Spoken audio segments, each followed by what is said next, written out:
Welcome to our presentation session on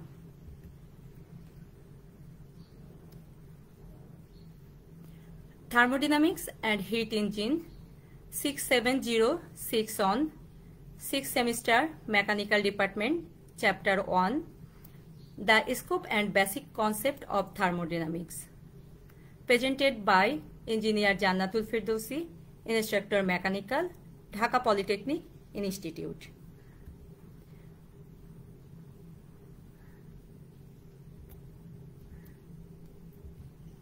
Learning Outcome Chapter 1. What is thermodynamics? Application of thermodynamics. Know about heat and temperature, different units of heat, relation and on heat unit to another heat units. Thermodynamics. Thermodynamics is the branch of science of the relationship between heat, work, temperature and energy. বিজ্ঞানের যে শাখায় তাপ ও কাজের সম্পর্ক সম্বন্ধে আলোচনা করা হয় তাকে থার্মোডাইনামিক্স বলে।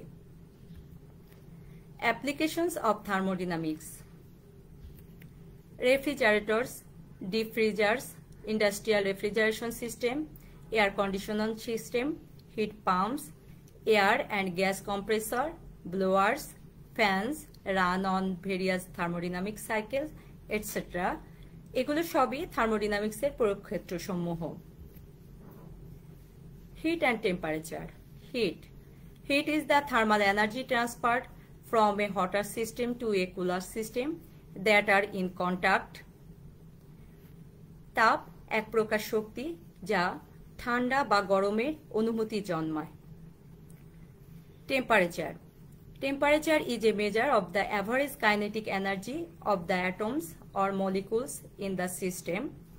তাপমাত্রা বস্তুর এমন এক তাপীয় অবস্থা যা বস্তুর উত্তপ্ততা বা শীতলতার মাত্রা নির্দেশ করে। Different units of heat. The most common units of heat are BTU, British Thermal Unit, calorie, joule. Calorie.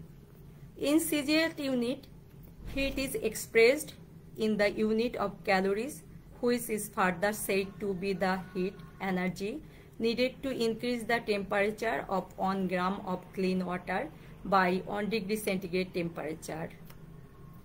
1 গ্রাম ভর বিশিষ্ট বিশুদ্ধ পানির তাপমাত্রা 1 ডিগ্রি সেন্টিগ্রেড বাড়াতে যে তাপের প্রয়োজন হয় তাকে 1 ক্যালোরি বলে। 1 ক্যালোরি সমান 1 গ্রাম বিশুদ্ধ পানি ইন্টু 1 ডিগ্রি সেন্টিগ্রেড তাপমাত্রা। কিলোক্যালোরি। 1 কিলোক্যালোরি সমান 1 গ্রাম বিশুদ্ধ পানি ইন্টু 1 ডিগ্রি সেন্টিগ্রেড তাপমাত্রা। BTU. It is defined as the unit of heat required to raise the temperature of 1 pound of water by 1 degree Fahrenheit. 1 BTU সমান 1 pound বিশুদ্ধ পানি into 1 degree Fahrenheit তাপমাত্রা। থার্ম। 1 থার্ম সমান 1000 pound বিশুদ্ধ পানি ইন্টু 100 ডিগ্রি ফারেনহাইট তাপমাত্রা। CACU, centigraded heat unit. 1 CACU সমান 1 pound বিশুদ্ধ পানি ইন্টু 1 ডিগ্রি সেন্টিগ্রেড তাপমাত্রা। Joule. The standard unit for the rate of heat transfer is the watt, defined as 1 joule per second. 1 calorie সমান 4.1868 অথবা 4.2 joule. 1 kilocalorie সমান 4200 joule অথবা 4.2 joule kilojoule.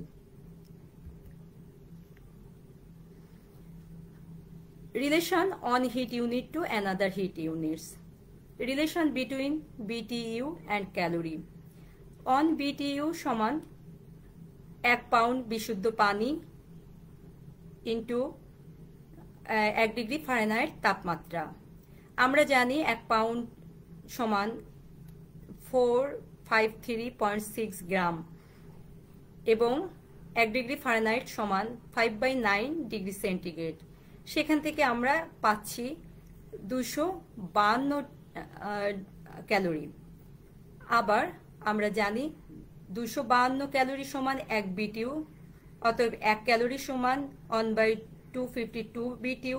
সেখান থেকে আমরা পাচ্ছি 3.968 × 10⁻³ বিটিউ। আবার যদি আমরা দেখি 1 ক্যালোরি সমান 4.2 জুল, অতএব 252 ক্যালোরি সমান 4.2 × 252 জুল। সেখান থেকে আমরা পাচ্ছি 1058.4 জুল। এভাবে আমরা বিভিন্ন রিলেশন পেতে পারি, যেমন সিএসইউ অ্যান্ড ক্যালোরি, বিটিইউ এবং সিএসইউ, ক্যালোরি এবং সিএসইউ, ক্যালোরি এবং জুল, এটসেট্রা। প্রিয় শিক্ষার্থীরা, তোমরা বুঝতে পারছো তো? আমি এখন দ্বিতীয় chapter specific heat of gases চলে যাচ্ছি এই অংশে। Learning outcome of chapter 2। What is specific hit, thermal capacity, water equivalent, know about specific heat at constant volume, know about specific heat at constant pressure, relation between specific heat. Specific heat. The specific heat is the amount of heat per unit mass required to raise the temperature by 1 degree Celsius. কোনো বস্তুর একক ভরের তাপমাত্রা 1 degree বাড়াতে যে পরিমাণ তাপের প্রয়োজন হয় তাকে ওই বস্তুর আপেক্ষিক তাপ বলে। Specific heat S equal to H/mt. Here S equal to heat, M equal to mass, T equal to temperature. Unit of specific heat calorie per gram degree centigrade, kilocalorie per kg degree centigrade, BTU per pound degree Fahrenheit, joule per kg Kelvin. The specific heat of water is 1 calorie per gram degree centigrade. এটা আমাদেরকে জানতে হবে, অঙ্ক করার জন্য আমাদের প্রয়োজন হবে 1 kilocalorie per gram degree centigrade অথবা 4200 joule per kg kelvin, 4.2 kilojoule per kg kelvin. Thermal capacity. Thermal capacity is the property of a material to absorb heat when it is heated and to release heat when it is cooled. The heat required to raise the temperature by 1 degree Celsius. তাপ ধারণ ক্ষমতা। কোনো বস্তুর তাপমাত্রা একক পরিমাণ বাড়াতে যে পরিমাণ তাপের প্রয়োজন হয় তাকে ওই বস্তুর তাপ ধারণ ক্ষমতা বলে। থার্মাল ক্যাপাসিটি C দিয়ে ডিনোট করা হয়। C equal to ms calorie. Thermal capacity equal to mass into specific heat. Unit of thermal capacity is calorie, kilocalorie, BTU, joule. Water equivalent. The water equivalent of a body is the mass of water which would take up as much heat as the body when the temperature rise was the same for each. পানি সম বা তুল্য জলাঙ্ক। কোনো বস্তুর তাপমাত্রা একক পরিমাণ বাড়াতে যে পরিমাণ তাপের প্রয়োজন হয় সেই তাপ দিয়ে যতটুকু পানির তাপমাত্রা একক পরিমাণ বাড়ানো যায় তাকে ওই বস্তুর পানি সম বলে। Water equivalent equal to mass of body into specific heat. W equal to ms gram. Unit of water equivalent is gram, kg, pound. Specific heat at constant volume. Specific heat at constant volume represents the heat supplied to a unit mass of the system to raise its temperature through 1 degree centigrade, keeping the volume constant. The specific heat at constant volume is Cp. একক ভরের গ্যাসের আয়তন স্থির রেখে তার তাপমাত্রা একক পরিমাণ বাড়াতে যে তাপের প্রয়োজন হয় তাকে ওই গ্যাসের স্থির আয়তনে আপেক্ষিক তাপ বলে। Let m kg gas at constant volume is heated at T1 to T2 temperature. ছবিতে আমরা দেখতে পাচ্ছি একটি আবদ্ধ পাত্রে গ্যাস আছে। যদি এই গ্যাসে তাপ দেওয়া হয় তবে তার চাপ ও তাপমাত্রা বৃদ্ধি পাবে, কিন্তু আয়তন অপরিবর্তিত থাকবে। Let m equal to ধরি আমরা ভর, T1 equal to প্রাথমিক তাপমাত্রা, T2 equal to চূড়ান্ত তাপমাত্রা, H equal to সরবরাহকৃত তাপ। অতএব at constant volume heat flow is equal to mCv T2 minus T1. Since there is no change in volume, no work done is happened in this process, it's why W equal to 0, and at constant volume internal energy is equal to total heat flow. আয়তন স্থির থাকার ফলে gas দিয়ে কোনো কাজ হয়নি। সরবরাহকৃত তাপের সবটুকু তাপমাত্রা ও চাপ বৃদ্ধিতে ব্যবহৃত হয়েছে। অন্যদিকে সরবরাহকৃত তাপের সবটুকু গ্যাসের মধ্যে সঞ্চিত আছে। একে অন্তর্নিহিত শক্তির বৃদ্ধি বলা হয়। CV of air is 0.172 calorie per gram degree centigrade or 0.172 kilocalorie per kg Kelvin or 0.720 kilojoule per kg Kelvin. আশা করি তোমরা বুঝতে পারছো। যদি কারো কোনো প্রশ্ন থাকে তাহলে কমেন্টসে জানাতে পারো। Specific heat at constant pressure. Specific heat at constant pressure represents the heat supplied to a unit mass of the system to raise its temperature through 1 degree centigrade, keeping the pressure constant. The specific heat at constant pressure is Cp. Let mkg gas at constant pressure is heated at T1 to T2 temperature. আমরা এখানে একটি সিলিন্ডারের মধ্যে mkg gas আছে। সিলিন্ডারের মধ্যে একটি piston মুক্তভাবে ওঠানামা করতে পারে। সিলিন্ডারে তাপ দিলে আয়তন ও তাপমাত্রা বৃদ্ধি পাবে। স্থির চাপে গ্যাসের আপেক্ষিক তাপ, একক ভরের গ্যাসের চাপ স্থির রেখে তার তাপমাত্রা একক পরিমাণ বাড়াতে যে পরিমাণ তাপের প্রয়োজন হয় তাকে গ্যাসের স্থির তাপে আপেক্ষিক তাপ বলে। ধরি m equal to গ্যাসের ভর, T1 equal to প্রাথমিক তাপমাত্রা, T2 equal to চূড়ান্ত তাপমাত্রা, H equal to সরবরাহকৃত তাপ। At constant pressure we know heat flow is equal to mCp T2 minus T1. Work done বাহ্যিক কাজ W equal to P V2 minus V1 ভাগ J। আমরা জানি W equal to PV, সেখান থেকে আমরা পাচ্ছি এটা তাপীয় এককে। PV equal to MRT, সেখান থেকে আমরা পাচ্ছি MR T2 minus T1 ভাগ J। And internal energy E equal to mCv T2 minus T1. At constant pressure, heat flow Q and internal energy E are related to the system's enthalpy. The heat flow is equal to the change in the internal energy of the system plus the PV work done. স্থির চাপে গ্যাসের তাপ প্রয়োগের ফলে মোট তাপের কিছু অংশ গ্যাসের অন্তর্নিহিত শক্তি বৃদ্ধি করে এবং বাকি অংশ বাহ্যিক কাজ সম্পন্ন করে। Cp of air 0.240 calorie per gram degree centigrade. এটা আমাদেরকে মনে রাখতে হবে, অঙ্ক করার জন্য আমাদের প্রয়োজন হবে।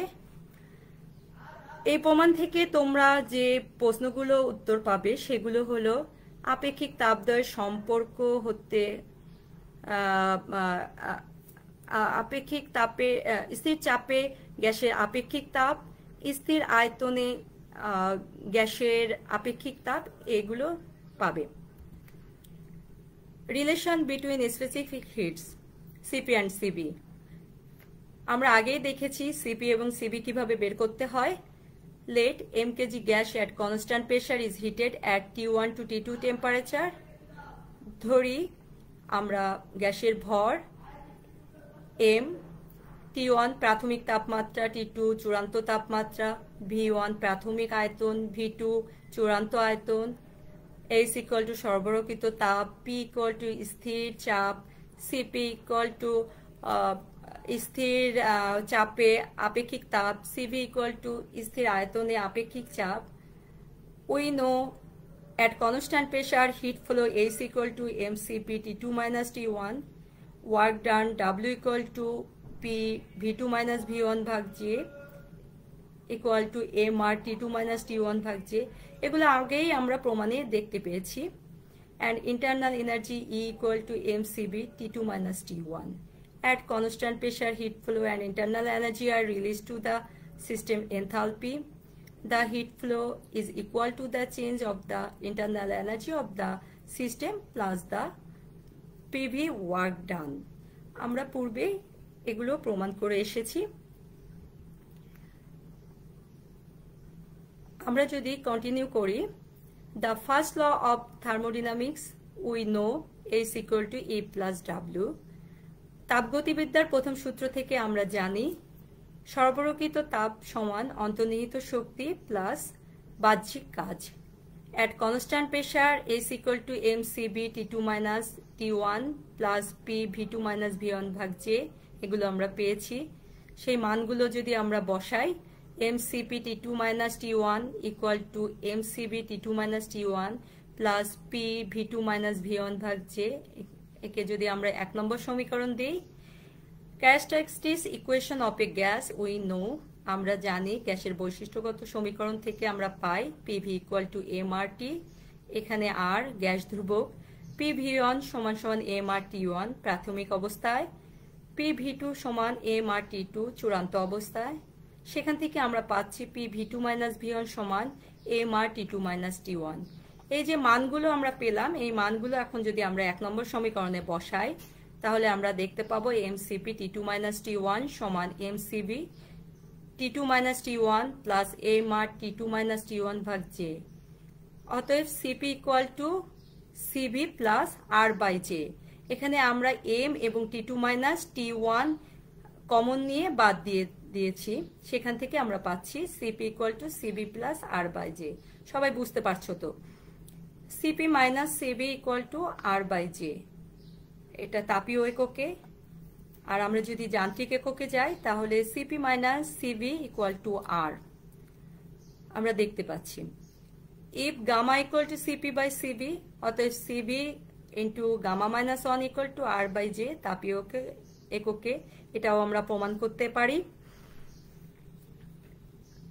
এই প্রমাণ থেকে আমরা যে প্রশ্নগুলোর উত্তর পাবো সেগুলো হলো আপেক্ষিক তাপদ্বয়ের মধ্যে সম্পর্ক হতে প্রমাণ করো যে CP minus CB equal to R by J, অথবা প্রমাণ করো যে আপেক্ষিক তাপদ্বয় CP এবং CB এর মধ্যে সম্পর্ক CP minus CB equal to R by J, অথবা CB into gamma minus 1 equal to R by J সংকেতগুলো প্রচলিত অর্থ বহন করে।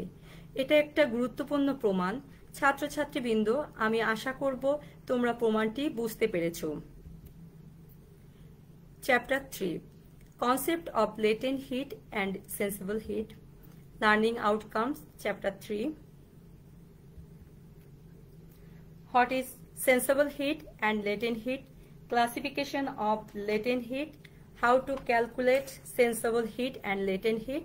Solve problem. Sensible heat. Sensible heat is released to change in temperature of a gas or object with no change in phase. যে তাপ কোনো বস্তুর তাপমাত্রার পরিবর্তন ঘটায় তাকে অনুভূত তাপ বলে। Latent heat. Latent heat is released to change in phase between liquids, gases and solids.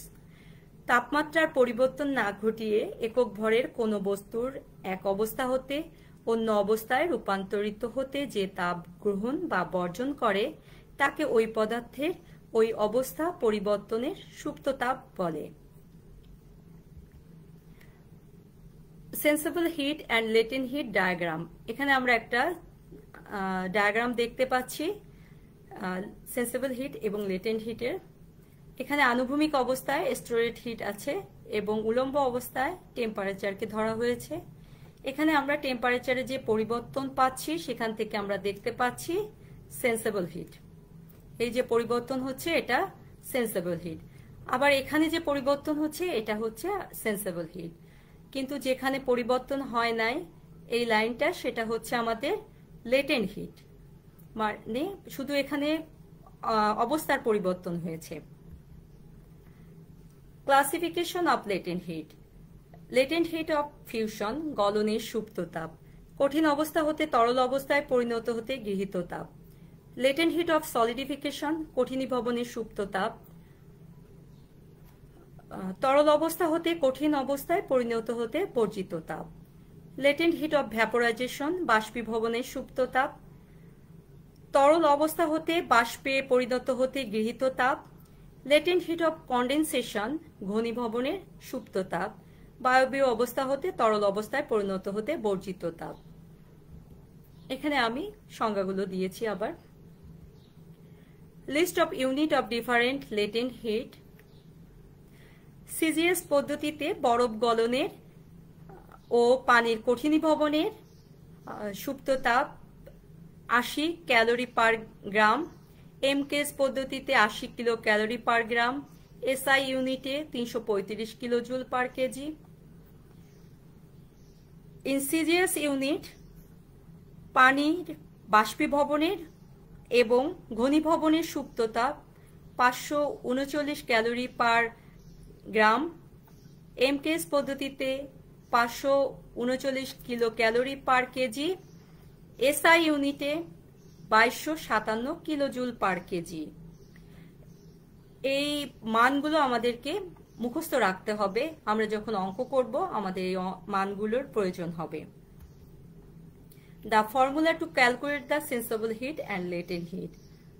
আমরা কিছু ফর্মুলা দেখি এখানে কিভাবে সেন্সেবল হিট এবং লেটেন্ট হিট পাওয়া যায়। ধরি S equal to sensible heat, M equal to mass, T equal to temperature change, S equal to specific heat, T equal to T2 minus T1। তাহলে সেন্সেবল হিট অর্থাৎ অনুভূত তাপ S equal to MST। কিছু একক দেওয়া আছে, calorie, kilo joule, BTU, CSU। আবার ধরি L equal to latent heat অর্থাৎ সুপ্ত তাপ, অতএব সুপ্ত তাপ L equal to H by M। এককগুলো calorie per gram, kilo calorie per KG, kilo joule per KG, CSU per pound, BTU per pound. ছাত্রছাত্রীবৃন্দ, আমরা এখন তৃতীয় অধ্যায়ের কিছু অঙ্ক করব, তোমরা মনোযোগ দিয়ে দেখবে।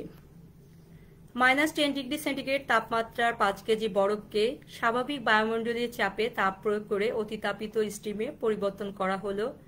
অতিতাপিত স্টিমের তাপমাত্রা 120 ডিগ্রি সেন্টিগ্রেড হলে সরবরাহকৃত তাপের পরিমাণ কত? বরফ ও অতিতাপিত স্টিমের আপেক্ষিক তাপ যথাক্রমে 0.5 এবং 0.48 ক্যালোরি পার কেজি কেলভিন দেওয়া আছে। বরফ গলন ও পানির বাষ্পীভবনের সুপ্ত তাপ যথাক্রমে 80 ও 538.8 কিলো ক্যালোরি পার কেজি দেওয়া আছে। আমরা এখানে কতগুলো অবস্থার পরিবর্তন দেখতে পাচ্ছি। আমরা অঙ্ক করার সময় এই অবস্থাগুলোর পরিবর্তনগুলো ব্যবহার করে আমরা অঙ্ক করব। এখানে -10 ডিগ্রি সেন্টিগ্রেড তাপমাত্রার আইস আছে, 0 ডিগ্রি সেন্টিগ্রেড তাপমাত্রার আইস আছে, 0 ডিগ্রি সেন্টিগ্রেড তাপমাত্রার ওয়াটার আছে, 100 ডিগ্রি সেন্টিগ্রেড তাপমাত্রার ওয়াটার আছে, স্যাচুরেটেড স্টিম আছে 100 ডিগ্রি সেন্টিগ্রেড তাপমাত্রার, 120 ডিগ্রি সেন্টিগ্রেড তাপমাত্রার স্যাচুরেটেড স্টিম আছে। অর্থাৎ এখানে 6টা অবস্থার পরিবর্তন হয়েছে। 1 নম্বর আমরা যদি সমাধান করতে যে দেখি, 1 নম্বরে 5 কেজি বরফকে -10 ডিগ্রি সেন্টিগ্রেড হতে 0 ডিগ্রি সেন্টিগ্রেড তাপমাত্রা আনতে প্রয়োজনীয় তাপ S1 equal to আমরা সূত্র জানি MST, সেখান থেকে MS T2 minus T1 তাপের পরিবর্তন হয়েছে। M 5 কেজি দেওয়া আছে, S 0.5 দেওয়া আছে, T2 minus T1 0 minus 10 degree, সেখান থেকে আমরা একটা মান পাচ্ছি। দ্বিতীয় অবস্থায় 0 ডিগ্রি সেন্টিগ্রেডে বরফকে 0 ডিগ্রি সেন্টিগ্রেড তাপমাত্রার পানিতে পরিণত করতে প্রয়োজনীয় তাপ H2 equal to ml। এখানে শুধু অবস্থার পরিবর্তন হয়েছে, তাপমাত্রার পরিবর্তন হয়নি, সেজন্য আমরা সুপ্ত তাপের সূত্র ইউজ করেছি। 5 into 80 সব মান দেওয়া আছে। তৃতীয় অবস্থায় 0 ডিগ্রি সেন্টিগ্রেডের 5 কেজি পানিকে 100 ডিগ্রি সেন্টিগ্রেড স্ফুটনাঙ্কে তুলতে প্রয়োজনীয় তাপ S3 equal to ms T2 minus T1 সমান 5 into 1 into 100 minus 0। আমরা জানি পানির আপেক্ষিক তাপ 1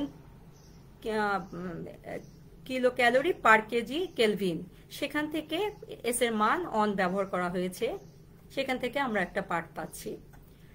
4 নম্বরে 100 ডিগ্রি সেন্টিগ্রেড তাপমাত্রার বাষ্পকে 100 ডিগ্রি সেন্টিগ্রেড তাপমাত্রার ভেজা বাষ্পে পরিণত করতে প্রয়োজনীয় তাপ H4 = ml। এখানেও অবস্থা শুধু পরিবর্তন হয়েছে, তাপমাত্রার কোনো পরিবর্তন হয় নাই।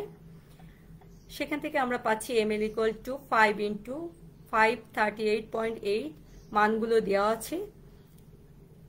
5 নম্বরে আমরা যে পাচ্ছি 100 ডিগ্রি সেন্টিগ্রেডের 5 কেজি শুষ্ক সম্পৃক্ত স্টিমকে অতিতাপিত করে 120 ডিগ্রি সেন্টিগ্রেড তাপমাত্রায় তুলতে প্রয়োজনীয় তাপ H5 = mS/T2 - T1। এখানেও আবার তাপমাত্রার পরিবর্তন হয়েছে, 100 থেকে 120 ডিগ্রি সেন্টিগ্রেড তাপমাত্রায় উঠেছে। আমরা মানগুলো বসিয়ে পাই। এখন আমরা সরবরাহিত মোট তাপের পরিমাণ দেখব কত। আমরা জানি যে সরবরাহিত মোট তাপের পরিমাণ H = আমাদের যে 5টা অবস্থার পরিবর্তন হয়েছে সেই সবগুলো যোগফল H1 + H2 + H3 + H4 + H5। সেখান থেকে আমরা মান পাচ্ছি। তোমরা বুঝতে পারছো তো? আমরা এখন দ্বিতীয় একটা অঙ্কে চলে যাচ্ছি। সমান ভরের বরফ ও ফুটন্ত পানি একত্রে মিশ্রিত করা হলো, এতে সম্পূর্ণ বরফ পানিতে পরিণত হলো এবং মিশ্রণের তাপমাত্রা 10 ডিগ্রি সেন্টিগ্রেড হলো। বরফ গলনের সুপ্ত তাপ নির্ণয় করো।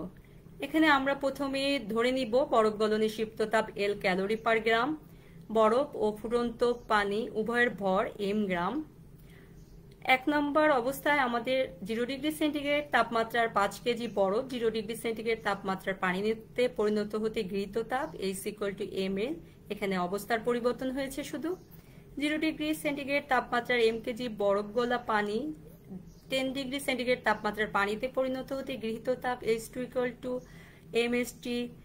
আমরা সূত্রটা ইউজ করেছি কারণ এখানে 0 ডিগ্রি সেন্টিগ্রেড তাপমাত্রার বরফ থেকে 10 ডিগ্রি সেন্টিগ্রেড তাপমাত্রার পানিতে পরিণত হয়েছে, সেখান থেকে আমরা পাচ্ছি।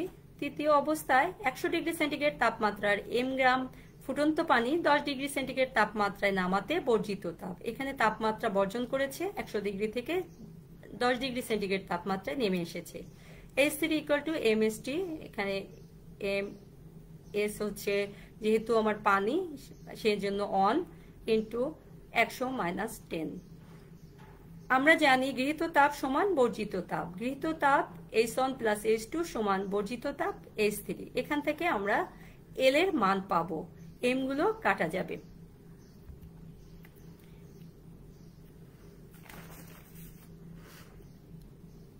আমরা এখন কিছু হোমওয়ার্ক দেখব। প্রিয় শিক্ষার্থীরা, তোমাদের মনে হচ্ছে প্রথম ক্লাসে অনেকগুলো চ্যাপ্টার পড়িয়ে ফেললাম। থার্মোডাইনামিক্স এবং হিট ইঞ্জিন এই বিষয়টিতে 15টি অধ্যায় আছে। প্রথম চ্যাপ্টারগুলো ছোট ছোট, তাই আমি 3টি অধ্যায় একত্রে পড়ালাম। তোমরা তোমাদের খাতায় এই হোমওয়ার্কগুলো লিখবা এবং যখন ইনস্টিটিউট খুলবে তখন সংশ্লিষ্ট শিক্ষকের কাছে জমা দিবে। এগুলোর পরিপ্রেক্ষিতে তোমাদের টিসি মার্ক কাউন্ট করা হবে। অবশেষে এই ক্লাসের ভিডিওটি পুনরায় দেখতে চাইলে দক্ষতা বাতায়ন skills.gov.bt ভিজিট করুন।